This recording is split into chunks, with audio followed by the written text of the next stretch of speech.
Bahkan Habib Lutfi yang dikatakan sebagai wali kutub. Kalau saya malah tertawa dengan seperti itu jauh dari kriteria wali. Apa karena hanya dia punya pengikut yang banyak, dia menggunakan sorban, menggunakan imamah, itu dikatakan sebagai wali? Ya, tidak seperti itu. Fenomena tentang obral predikat wali di Indonesia itu sekarang sedang diobral murah.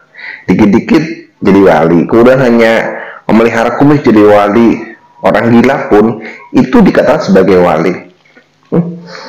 Tapi sebenarnya apa sih kriteria menjadi seorang wali? Selain pada tingkatan-tingkatan wali itu, ya menurut Syekh Abdul Qadir Jailani ada sekitar 9. Kalau tidak salah itu ada 9. Mulai dari wali aimah, wali autad, wali abdal, wali nukoba, wali nujaba, wali hawariyin, wali rojabiyun, dan wali khatamiyun. Ya mungkin kalau segampang itu menjadi seorang wali, saya adalah salah satu wali. Ya, di era modern ini saya adalah wali.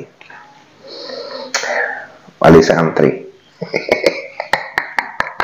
Assalamualaikum warahmatullahi wabarakatuh. Selamat datang guys di channel Diam Saudara.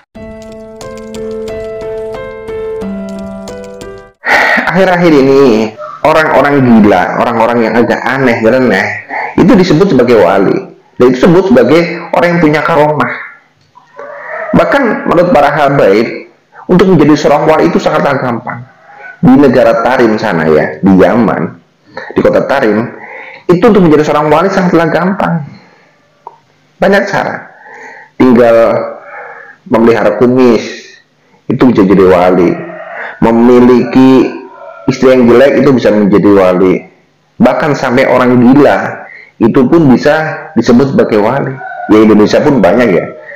Putra-putra kiai itu yang agak sedikit tidak normal begitu dalam pola pikirnya itu dikatakan sebagai wali majdub, wali jadab. Karena pas gampang itu kita melihat seseorang, ya terlebih orang-orang yang agak kurang waras, mohon maaf nih, orang yang mentalnya agak tidak normal itu dikatakan sebagai wali, bahwa ruhnya itu telah terlena dengan kecintaan terhadap Gusti Allah. Tidak seperti itu. Jadi yang namanya wali ya, itu tidak hanya tingkatan tadi, tingkatan mulai dari aimah sampai dengan khatamah. Tidak hanya seperti itu. Tetapi dalam hal ini yang namanya wali itu harus mempunyai 5 aspek. Yaitu aspek religius, aspek ekonomi, aspek sosial, aspek budaya, dan aspek pertahanan. Jadi tidak segampang itu untuk menjadi seorang wali. Kalau yang 9 tingkatan itu masuknya kepada aspek religius.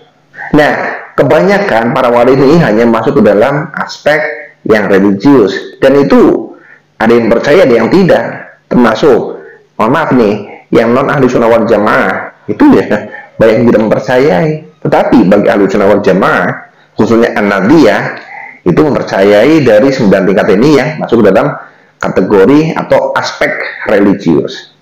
Contohnya, Syekh Abdul Qadir Jailani, beliau ini adalah bernasab kepada Rasulullah, dan di sana ya, Syekh Abdul Qadir Jailani itu tidak hanya paham tentang ilmu, bukan seorang yang alim, tetapi aspek-aspek religiusnya, ekonominya, sosialnya, budayanya, kenegaraannya atau pertahanannya itu luar biasa.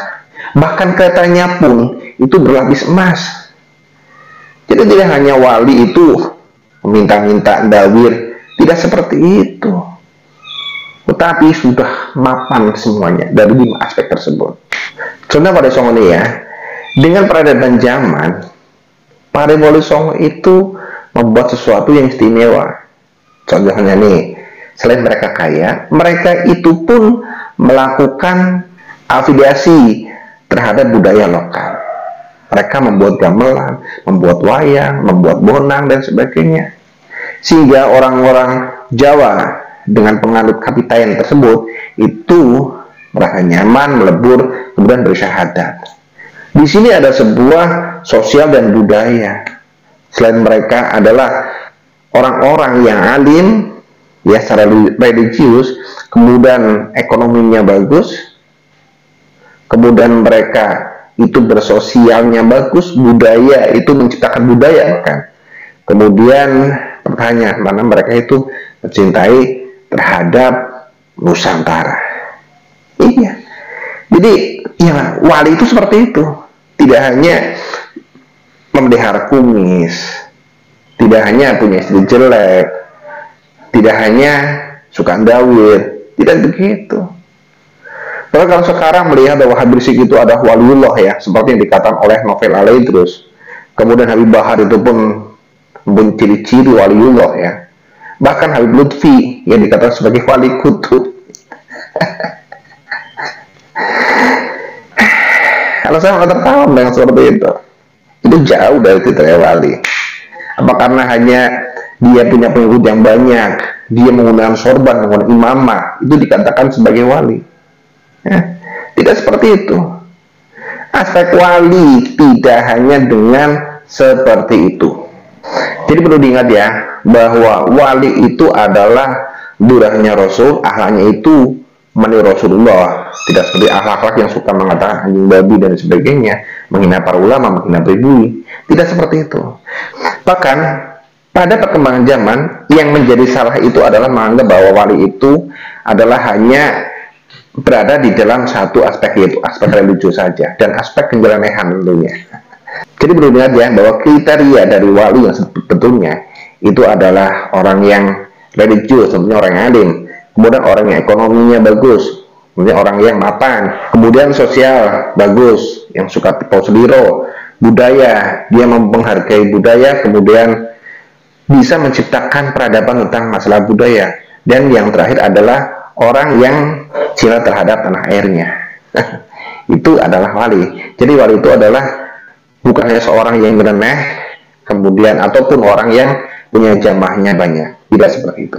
Saya pun adalah seorang wali, ya, wali santri. Oke, sehebat apapun walinya, kita jangan sampai terpecah belah. Karena siapa yang akan menjaga negeri ini kalau bukan kita? Mari kita jaga negeri dari tangan orang-orang jahat, dari para pencuri makan dan dari para pencuri pasar.